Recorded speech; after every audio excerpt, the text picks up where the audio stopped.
Kang tuminga perang campuh samya medali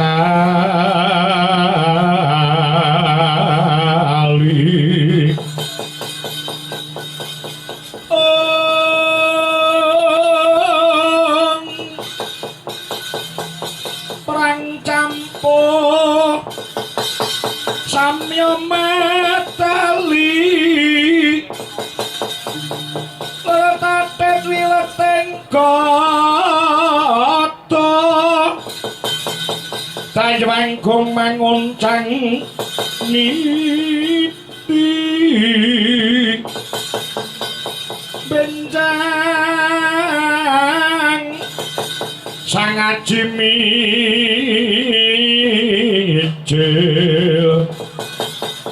latinya ngadali wus Kresta Surawilaga kaya buta singa wragil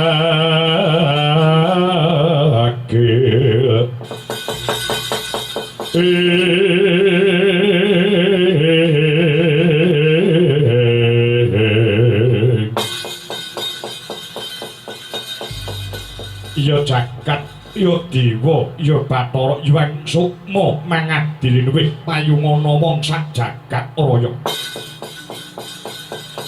yen to nitik ndak sarang busana kang sarta penganggon iki sipating Nalendra utawa sipating ratu nanging kok babar pisan ora nggondheli tata krama uda negara ninggah sopan santun ing ngatasé panjenenganing ingsun ingkang nembe teteki yoga brata mahas ing asamun lah kok teka ana Nalendra ganggu gawe marang nggon kutha he sang Nalendra margage kowe ngaku sapa jejuluk Mulan Ratu saka ngendi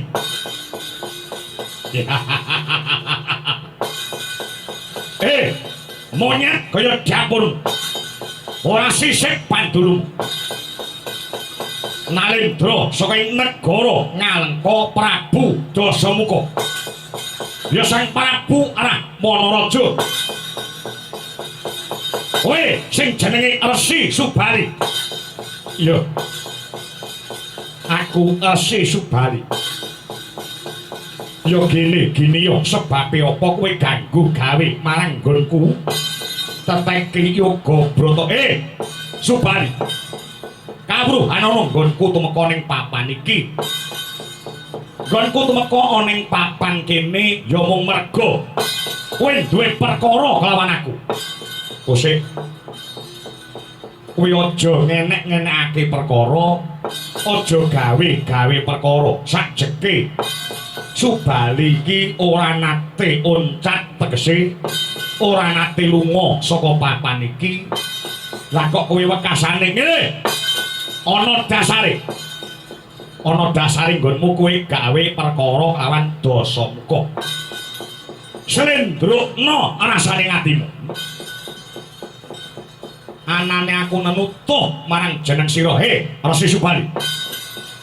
Sumurupa kalamuta negaraku ing negara Ngalengka Dilaja dina samangko ketaman pagebluk Mayangkara awising boga kang satawastra larang sandang kang satapangan akeh pepati dewa paring wangsit marang Dasamuka.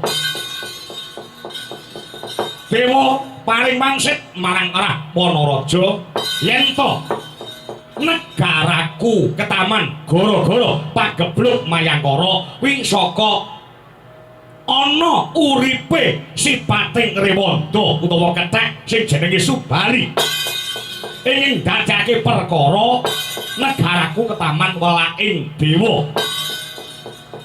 Negaraku iso dadi negara ingkang subur makmur kang sarta pulih kadidene wingi-uni syarate kudu nuga gulune Resi Subali.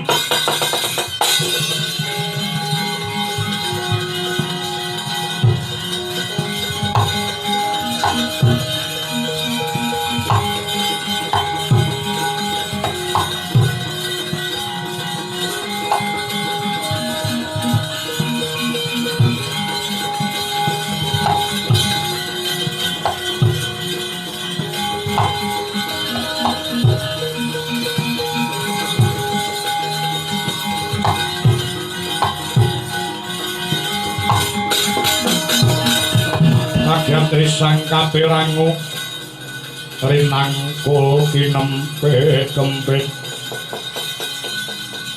dosang retnaning bawana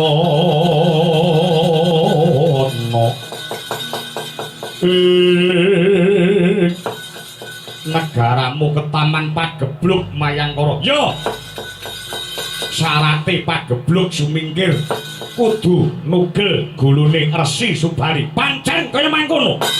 Kowe kuwi ngucap nganggo waton apa mung waton ngucap? Lek ngucap arepa dapurku buta kaya ngene, ning aku ki ratu. Ora ngaya-wara. Nggonku duweni tembung sing kaya mangkono, kuwi mesti ana dasare. Dasare saka apa? Kupingmu ora ngrungokke. Dasare saka wangsit. Wangsit saka dewa.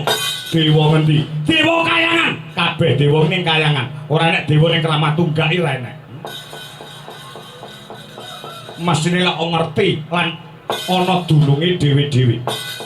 Suralaya pukulan Bathara Guru sing paring wangsit marang aku. Syarat-syarane negara Walaya temah jati temah nirmala. Kuwi tembak kakak diapure kethek sing jenenge Subali manut tugel gurumu. Sik. Kowe aja mung waton Sulaya. Lugune eman tanganku kanggo srana Bandayuda. Yen ana rembug iso dirembug, ana perkara iso dipecahke srana muwakat. Ora mung gegeran kang kaya mangkene. Syarate mung siji, kudu iso nugel gulumu. Yen kowe ora kena tak pringgake becik maju apa ora ngarsa. Ayo panca bakah lawan Resi Subali mangsa wedya karo diapurmu.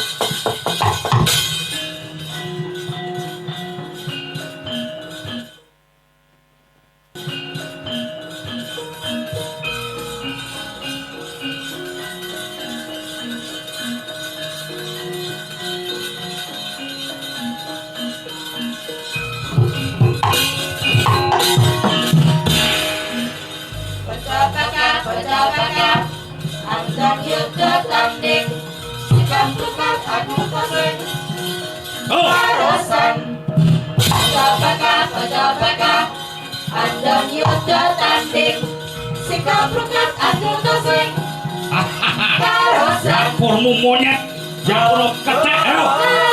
Atu kategayan lawan dosa muka. Rebut kemenangan. Mo. Siap.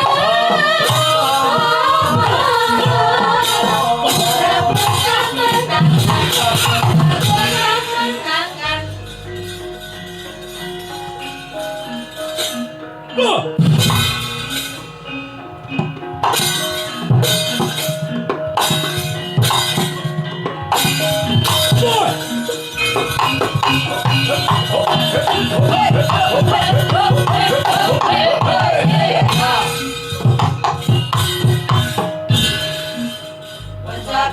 Pencapaka Andon yuda tanding sikap berkat atu tasing karosan Pencapaka Andon yuda tanding sikap berkat atu tasing karosan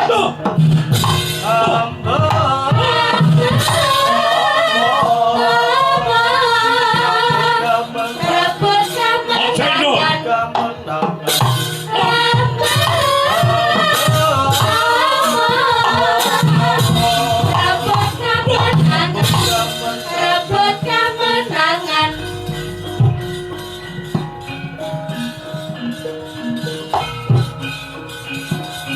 Pas. Hei. Tuh. Wah, datang. Wah. Si gagas semua. Woi. Wah. Woi. Andon yuda tanding sikap berkat adu tasing karosan Pencapaka Andon yuda tanding sikap berkat adu tasing karosan